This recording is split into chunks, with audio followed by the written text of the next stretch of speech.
Even before he spoke, Manitobans were dreading Dr. Brent Roussen's words.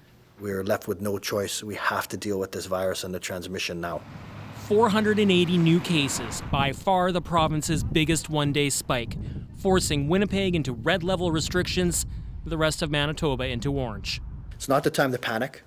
It's not the full lockdown of last spring. Schools stay open, at least as much as they already are.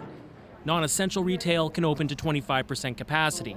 Bars and restaurants are limited to takeout. Today is a hard day. It's happening now because critical care in Winnipeg is reaching its limits. 96% full. Not all COVID cases, but not enough room for cases expected to come.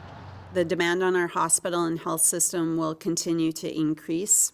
And if that occurs, we will reach a point where our capacity is not able to stretch enough to meet it. All in a province that was nearly COVID-free this summer as the government pushed a fast reopening. Now Ami Hassan is shutting down his falafel restaurant again.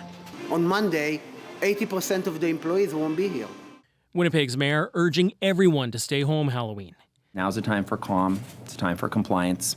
While the premier is warning of steep fines, there has been little effort at enforcement. A group of doctors wrote a letter calling for a full lockdown. I think it's probably insufficient. It's risky. I think the likelihood at best is that it'll slow down the progress of the epidemic. A government can't protect you from this virus. This week, a frustrated Brian Pallister lashed out at people flouting restrictions. So grow up and stop going out there and giving people COVID.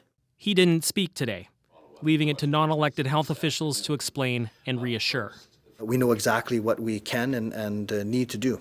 Roussen says this will last at least 2 weeks. It's also what he said 2 weeks ago, the last time restrictions were tightened.